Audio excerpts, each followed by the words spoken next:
और ये लॉरेंस बिश्नोई कौन है? अमित शाह जी को बताना पड़ेगा कि लॉरेंस बिश्नोई को क्या भारतीय जनता पार्टी ने खुलेआम संरक्षण दे रखा है।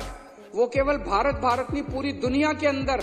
आज हम बात करेंगे एक बेहद गंभीर और महत्वपूर्ण मुद्दे पर, जो दिल्ली की सुरक्षा और गैंगस्टर गतिविधियों से जुड़ा हुआ है। हाल ही में दिल्ली के मुख्यमंत्री अरविंद केजरीवाल ने एक प्रेस कॉन्फ्रेंस में कई चौंकाने वाले खुलासे किए हैं। उन्होंने बताया है कि कैसे साबरमती जेल में बंद कुख्यात गैंगस्टर लॉरेंस बिश्नोई दिल्ली में एक्सटॉर्शन रैकेट चला रहा है और राजधानी में गैंग वॉर का खतरा बढ़ता जा रहा है। इस वीडियो में हम जानेंगे कि लॉरेंस बिश्नोई का आतंक दिल्ली में किस हद तक फैला हुआ है, किन घटनाओं ने दिल्ली को हिलाकर रख दिया है और केजरीवाल ने इस बारे में क्या महत्वपूर्ण बातें कही हैं। साथ ही हम यह भी समझेंगे कि दिल्ली पुलिस और केंद्र सरकार इस बढ़ते खतरे से निपटने के लिए क्या कदम उठा रही है। तो दोस्तों, इस वीडियो को अंत तक देखें। तो चलिए शुरू करते हैं आज की वीडियो। दोस्तों, दिल्ली में गैंग वॉर के बढ़ते खतरे और अरविंद केजरीवाल के खुलासे ने सबको हिलाकर रख दिया है।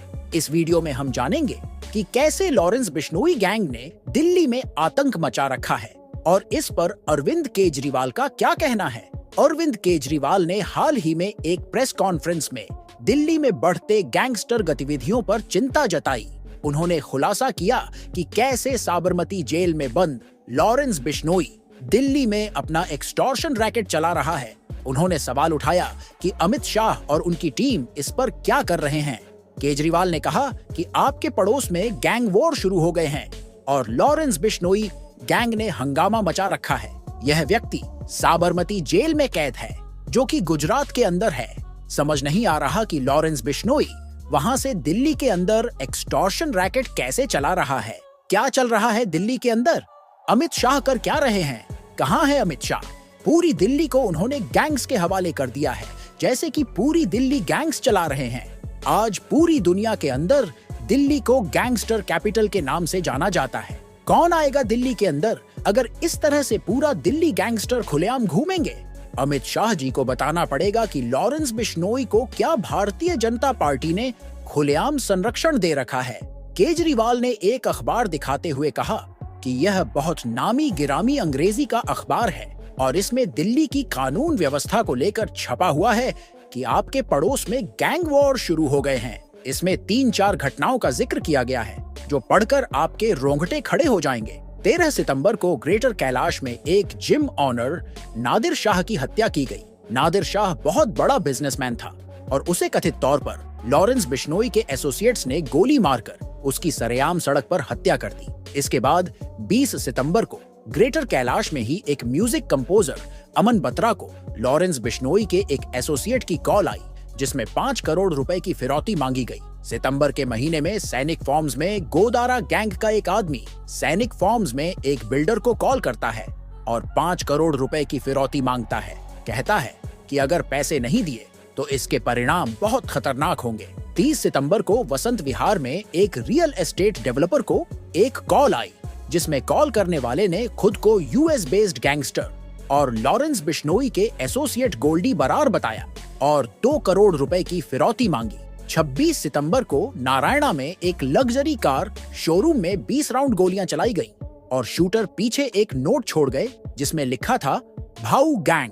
18 जून को बर्गर किंग राजौरी गार्डन में रात 9:30 पर 39 राउंड गोलियां चलाई गई और अमन जून की हत्या कर दी गई। यह हत्या लॉरेंस बिश्नोई के राइवल हिमांशु भाऊ की तरफ से की गई थी। सराय काले खां में 1 दर्जन से अधिक गोलियां चली जब दिल्ली पुलिस की टीम लॉरेंस बिश्नोई गैंग के 2 सदस्यों का पीछा कर रही थी। दिल्ली में गैंगस्टर गतिविधियों की घटनाएं बढ़ती जा रही हैं और इनमें से कुछ घटनाएं तो बहुत ही खतरनाक और चिंता का विषय हैं। 26 अक्टूबर को पीतमपुरा में बम्बीना गैंग ने एक बिजनेसमैन के घर के बाहर गोलीबारी की और 10 करोड़ रुपए की फिरौती मांगी। नवंबर में कपिल सांगवान नंदू गैंग ने पश्चिम बिहार के एक हाइपरमार्केट पर गोलीबारी की। नजफगढ़ में एक मोटर शॉप पर गोलीबारी की गई।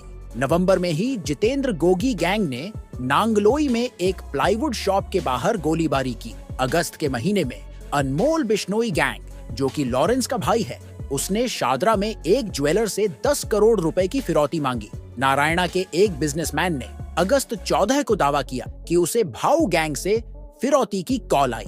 एक प्रॉपर्टी डीलर ने दावा किया कि उसे अगस्त 15 को भाऊ गैंग से फिरौती की कॉल आई। फरवरी में यमुना विहार में एक जीन्स ट्रेडर के घर के बाहर 2 लोगों ने गोलीबारी की। दिसंबर 23 को लॉरेंस बिश्नोई गैंग के 2 शूटरों ने फॉर्मर एमएलए दीप मलिक के घर के बाहर गोलीबारी की। अरविंद केजरीवाल ने कहा कि दिल्ली में गैंगस्टर गतिविधियों की वजह से दिल्ली की सुरक्षा खतरे में है। उन्होंने अमित शाह और उनकी टीम से जवाब मांगा कि लॉरेंस बिश्नोई जैसे गैंगस्टर्स को कैसे खुला छोड़ा जा रहा है। केजरीवाल ने कहा कि दिल्ली सरकार इस स्थिति से निपटने के लिए ठोस कदम उठाएगी।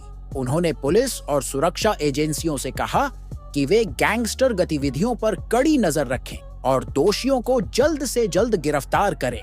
दिल्ली में गैंग वॉर के बढ़ने के कई कारण हैं। सबसे पहला और प्रमुख कारण है कानून व्यवस्था की कमी। दिल्ली पुलिस और सुरक्षा एजेंसियों की क्षमता और संसाधनों की कमी के कारण अपराधी आसानी से अपनी गतिविधियां संचालित कर रहे हैं।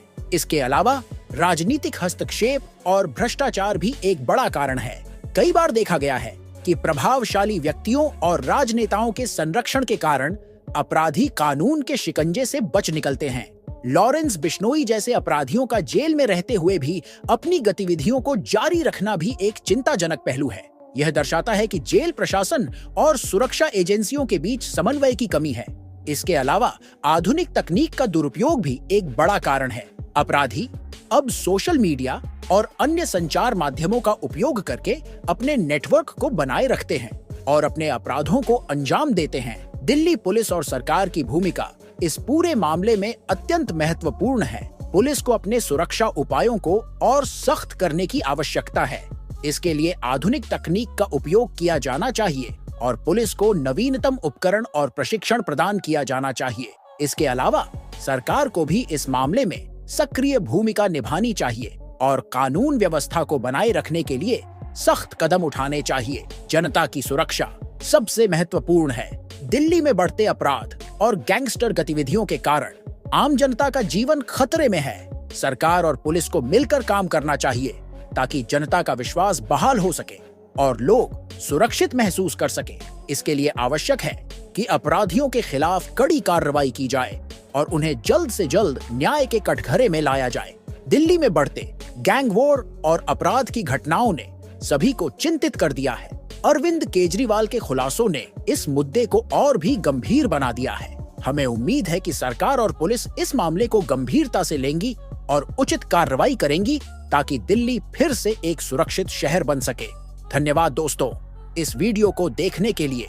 अगर आपको यह वीडियो पसंद आई हो तो लाइक करें, शेयर करें और आप अपनी राय हमें कमेंट में जरूर बताएं और हमारे चैनल को सब्सक्राइब करें ताकि आपको हमारे आने वाले वीडियो की अपडेट मिलती रहे।